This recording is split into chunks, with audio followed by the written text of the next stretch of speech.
ओम प्रकाश राजभर है जो मेरे सवालों से भागता है। जब पूछता हूँ कि ओम प्रकाश राजभर तुम पिछड़ों की बात करते हो, दलित की बात करते हो, तो कब शिक्षकों की बात? ये भी आज इतिहास के पन्नों में धूमिल हो जाएगा। ऐसा लगता है तानाशाही आपने देखा होगा, लेकिन ऐसे लोग कब तानाशाही करते हैं जब नौजवानों को इनके गले में देख लीजिए, जैसे लग रहा है कि इनको बलि का। हमारा आज तीसरा दिन है।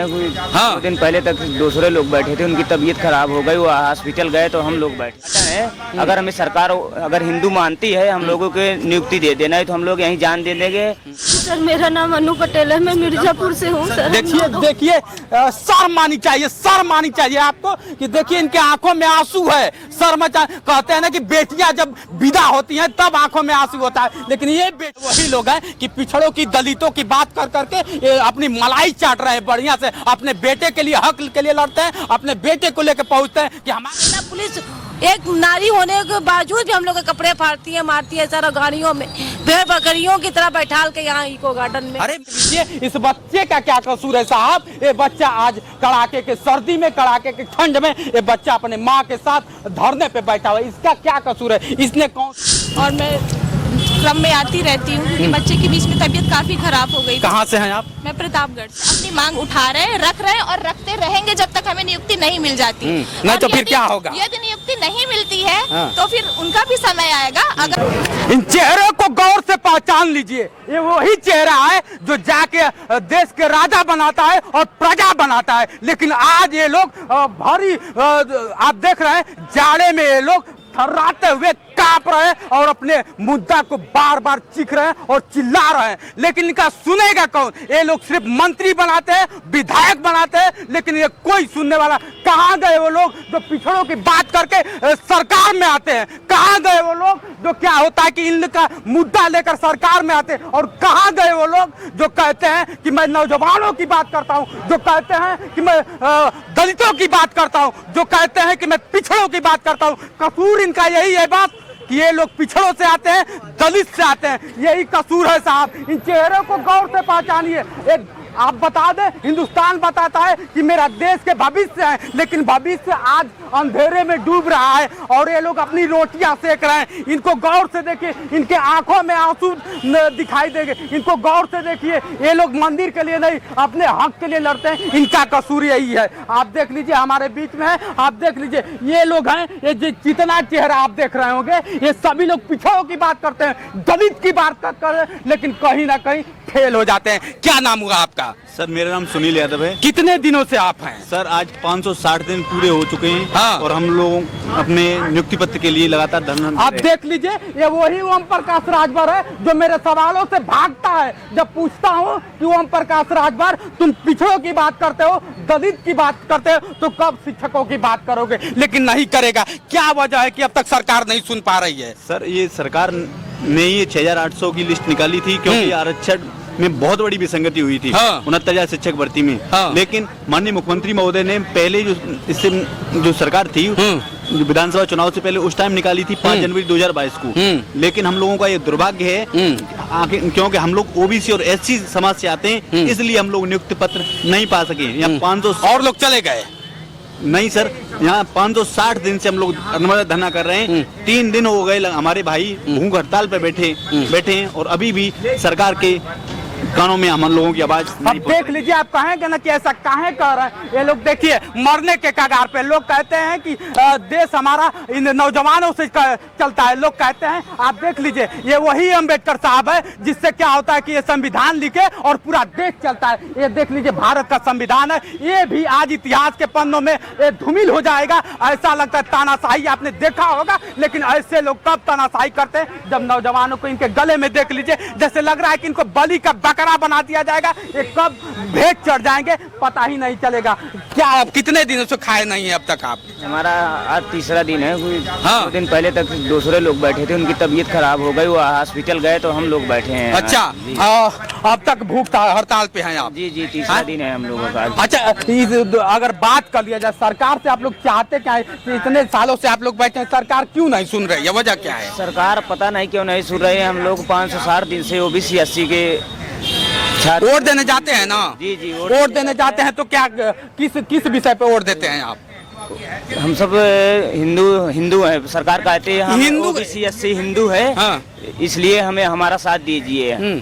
राम मंदिर बनवा रही सरकार, राम मंदिर के नाम पे यानी 22 तारीख को उद्घाटन है। अगर हमें सरकार अगर हिंदू मानती है, हम लोगों के नियुक्ति दे देना है तो हम लोग यहीं जान दे देंगे। 800 परिवार का हम लोग यहीं जान देंगे। देख लीजिए, जान देने के लिए उतारे। यही कहते हैं मोदी जी, कहते हैं योगी जी आके कहते हैं कि पढ़ेगी बेटियां तो पढ़ेगी बेटियां। ये वही बेटियां हैं जो कहते हैं, आप चिखाते हैं और चिल्लाते हैं कि पढ़ेगी बेटियां तो पढ़ेगी बेटियां। ये लोग पढ़ेंगी क्या और बढ़ेंगी क्या? ऐसे ही ठंड के मौसम में ऐसे ही आंखों में आंसू लेकर चुपचाप बैठी रहेंगी और इनके चेहरे पे थोड़ा सा भी भनक नहीं जाएगा कि ये वही बेटियां हैं जो कल को सवारेंगी। लेकिन आज ये बेटियां धरने पे बैठी है। क्या नाम हुआ आपका?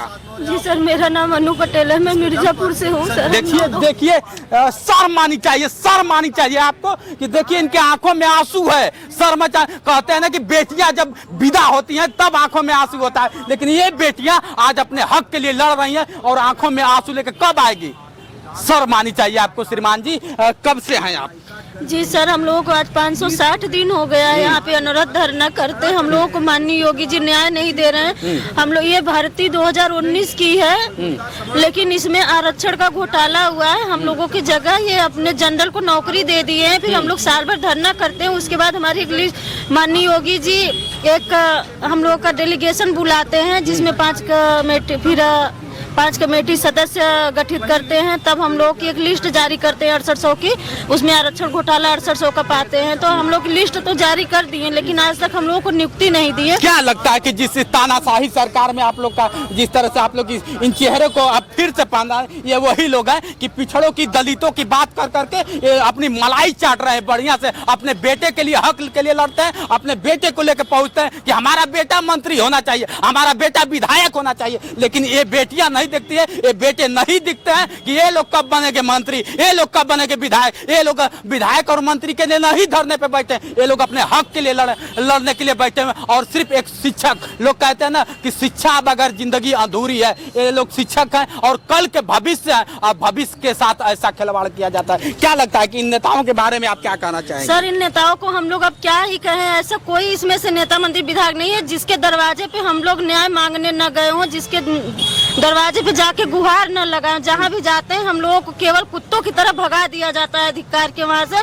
अनुप्रिया पटेल मिर्जापुर से सांसद हैं, हम मिर्जापुर से हैं। हम उनसे मिलने गए, हम कहे मैडम अब हम लोगों को न्याय दिलवा दीजिए। बोले हम आपकी बात उठा देंगे। तो हम कहे अगर आप तो इतने दिन से हमारी बात उठा रहे हैं, न्याय नहीं मिल पा रहा, तो एक बार हम लोगों को मुख्यमंत्री जी से मिलवा दीजिए। तो कहते हैं हम बीच की सीढ़ी नहीं बन पाएंगे, हम लोग उनको चुने हैं। वोट देने के लिए तो एक बार भी नहीं कही होंगे कि हम बीच के सीढ़ी बनेंगे कि नहीं बनेंगे। वोट देने के लिए तो दौड़ के आई होंगे कि हमको दीजिए, हम आएंगे तो आपकी बात करेंगे, आपकी सवालों का जवाब देंगे। हमेशा ये लोग कहती हैं आपके हक की लड़ाई लड़ेंगे। जी सर, ये लोग हमेशा जब इनको वोट चाहिए होता तब तो ये बहुत यही अनुप्रिया हैं जो पहले बहुत आरक्षण की बात करती थी। चुनाव से पहले ओपी राजभर है, बहुत चुनाव से पहले आरक्षण की बात करते थे। केशव मौर्य हैं, स्वतंत्र देव हैं, लेकिन पहले तो ये लोग बहुत आरक्षण की बात करते थे अपने समाज की। जब इन लोगों को कुर्सी मिल गई है, मलाई चाट रहे हैं अपनी कुर्सी पे बैठ के। आज हम लोगों की बात नहीं कर रहे हैं पिछड़े दलितों की, ये लोग आज सवर्ण हो गए हैं पिछड़े दलित में बैठ के। यही जनरल के 2 विधायक जाते हैं पुलिस की जो भर्ती आई है एज रिलैक्सेशन में, मिल लेते हैं योगी जी से। अकल योगी जी के हैंडल से ट्वीट आ जाता है कि इनको 3 साल का रिलैक्सेशन दे दिया जाए एज में। और हम लोग आज 560 दिन से धरना कर रहे हैं, हम लोगों को नहीं सुन रहे हैं। ये सवर्णों की सरकार है, ये सिर्फ सवर्णों को सुनती है।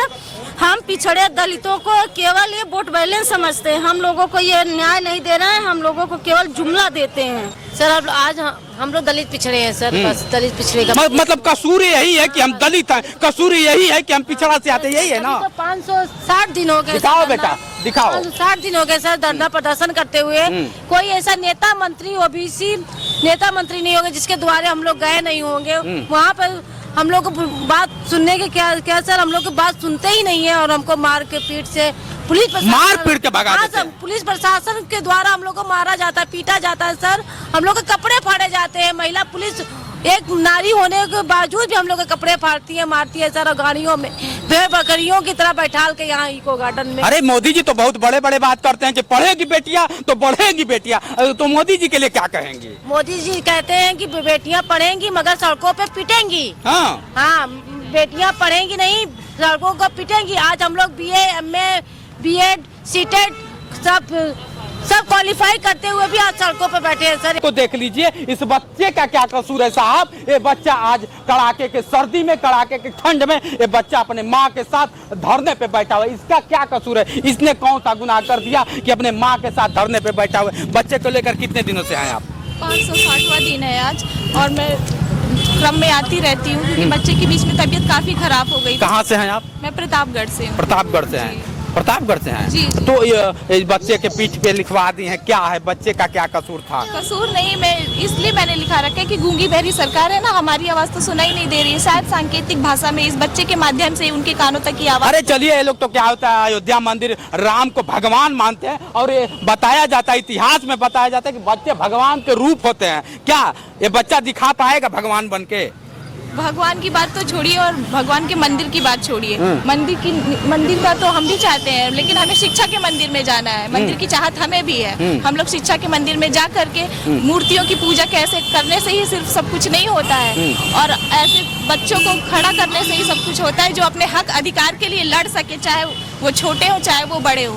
हम बाबा साहब में विश्वास करने वाले लोग हैं। हम लोगों को तो कसूर यही है कि आप बाबा साहब को मानती है, कसूर यही है कि आप संविधान को मानती है। जिस रामायण को मानने लगती, महाभारत को मानने लगती, गीता को मानने लगती, शायद आप सक्सेस हो जाती। हो सकता है सरकार की यही मंशा हो, क्योंकि आज 560वां दिन है, हमारे इतने भाई भूख हड़ताल पर बैठे हैं। यदि उन्हें कुछ हो जाता है तो उसकी जिम्मेदारी कौन लेगा? और सरकार से गलती हुई है, आरक्षण विसंगति हुई है। उन्होंने 6800 की लिस्ट निकाली है, तो नियुक्ति करने में क्यों उनको नियुक्ति क्यों नहीं दिक्कत है? आप पिछड़ों से आती हैं, दलित से आती है, इसलिए दिक्कत है। और क्या संविधान आप सिर्फ वोट देने के लिए बनी है? आप जितने लोग हैं सिर्फ वोट दे सकते हैं। जब तक हमारा समय चल रहा है, हम लोकतांत्रिक तरीके से, संवैधानिक तरीके से अपनी मांग उठा रहे हैं, रख रहे हैं और रखते रहेंगे जब तक हमें नियुक्ति नहीं मिल जाती। नहीं तो फिर क्या होगा? यदि नियुक्ति नहीं मिलती है तो फिर उनका भी समय आएगा। अगर हम वोटर ही हैं, वोट बैंक ही हैं, तो हम उसकी भी ताकत बन के दिखाएंगे। या कोई नेता, कोई नहीं आया, विधायक, कोई मंत्री, कोई आया कि नहीं? आप लोग कोई भी नहीं आया, ना ही सत्ता पक्ष से ना ही विपक्ष से कोई नहीं आता है। अगर हम जाते भी हैं तो हमें मार के लाठी डंडों से पुलिस के द्वारा मारपीट करके खदेड़ के जबरदस्ती गाड़ियों भरवा के यहाँ डलवा दिया जाता है। यहाँ पटक, ना ही हमारे पास सोने के लिए जगह है, ना ही कंबल है, ठंड है, इनके पास छोटा बच्चा है, ये भी अपना मैनेज कर लेती हैं। हम अपने कपड़ों के ऊपर ये कंबल पहले दिन में बिछा लेते हैं, रात में इसी को ओढ़ के लेट जाते हैं। काटा गया बैनर के चेहरे को क्यों काटा गया? हम लोग इतने दिनों से धरने पे बैठे हैं, आपके सामने हम बता दें कि हम अपनी आवाज सोशल मीडिया पे भी उठा रहे हैं। हम अभी अपने नेताओं को ट्वीट करते हैं, कोई जवाब नहीं आता।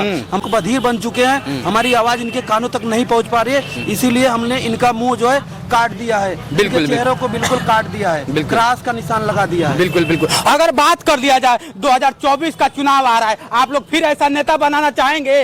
कोई बताए ऐसा नेता आप लोग बनाना चाहते हैं? हाथ उठा के एक बार बताइए, आप लोग नेता ऐसा बनाएंगे? ऐसा नेता फिर बनना गया? मंत्री से नहीं होती है तो हमारे आज 5 भाई बैठे हैं भूख हड़ताल पर, और इनको ये भी नहीं चेतना है कि इनका जीवन बचेगा कि फिर नहीं बचेगा।